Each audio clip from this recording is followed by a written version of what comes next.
Selamat pagi, salam sejahtera. Berita paling menggemparkan Malaysia hari ini, kes rasuah, Mahkamah tolak permohonan Zahid peroleh kenyataan 15 saksi.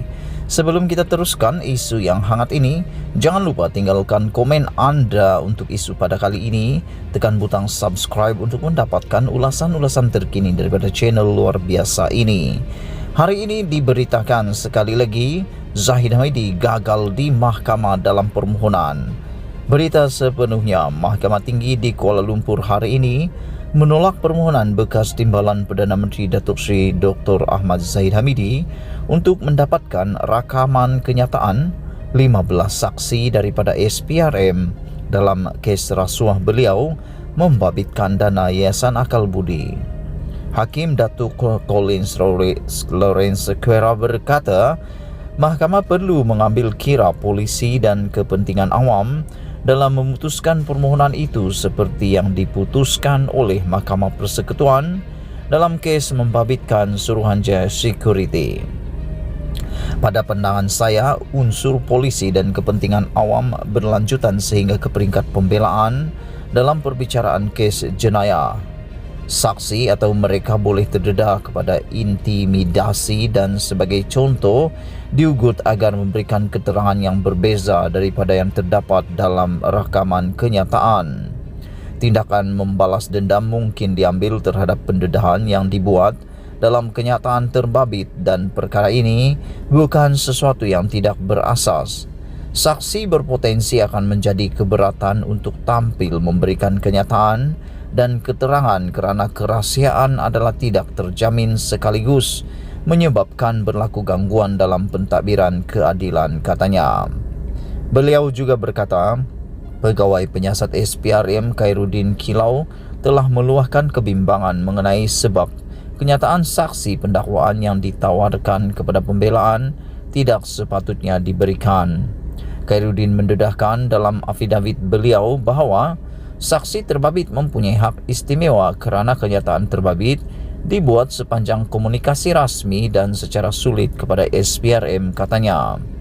Hakim itu berkata, Khairuddin juga berpendapat bahawa sebarang pendedahan akan memprejudis dan menjejaskan kepentingan awam kerana kenyataan itu dibuat berdasarkan kepercayaan serta jangkaan bahawa ia akan kekal sebagai sulit.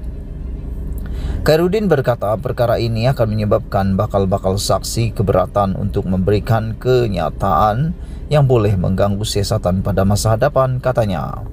Beliau juga berkata kebimbangan yang disuarakan Khairuddin terdapat dalam peruntukan Seksyen 124 Akta Keterangan.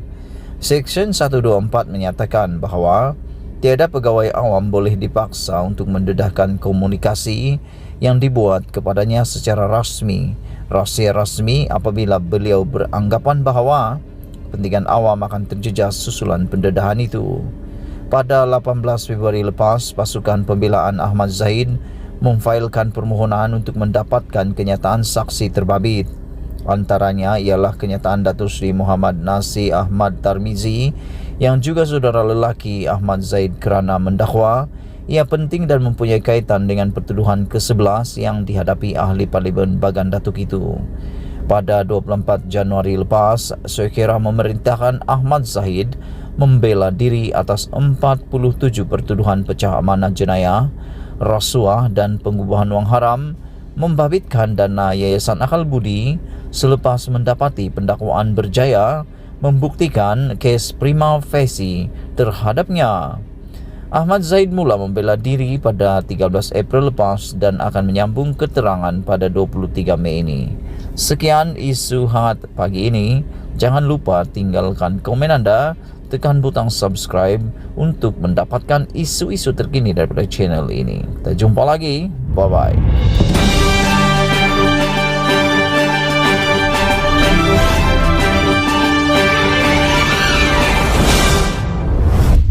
Selamat petang, salam sejahtera. Isu hangat petang ini, tol percuma tambah keceriaan rakyat sambut Hari Raya, pukulan kepada kegagalan Tun Mahathir.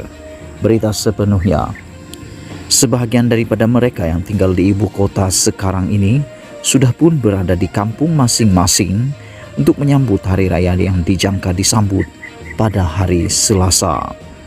Setelah 2 tahun tidak dapat pulang berhari raya kerana kekangan PKP, kepulangan ke kampung pada tahun ini tentu saja amat-amat menggembirakan mereka. Lebih berganda lagi, kegembiraan tahun ini ialah kerana selain dibenarkan mengeluarkan caruman KWSP sebanyak RM10,000, tol di laluan lebuh raya utama itu juga diumumkan percuma.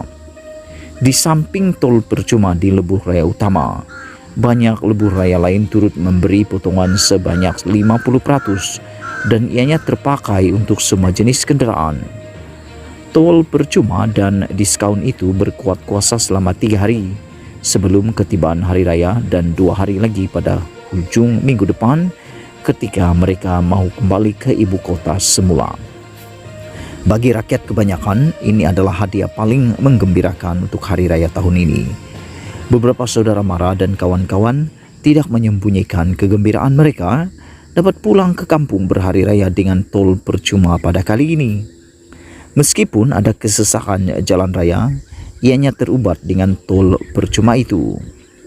Mengimbas tentang tindakan Perdana Menteri Ismail Sabri Yaakob mengumumkan tol percuma dan diskaun sehingga 50% pada tahun ini, semua ini sebenarnya adalah petanda kelemahan dan kegagalan Tun Mahathir Mohamad selama memimpin kerajaan PH selama 22 bulan sebelum ini. Kalaulah janji menghapuskan tol benar-benar ditunaikan setelah PH berjaya menjadi kerajaan sebagaimana ianya telah dimanifestokan dalam PRU 14 lalu, Ismail Sabri mungkin tiada peluang langsung mengumumkan tol percuma dan diskaun 50% untuk hari raya tahun ini.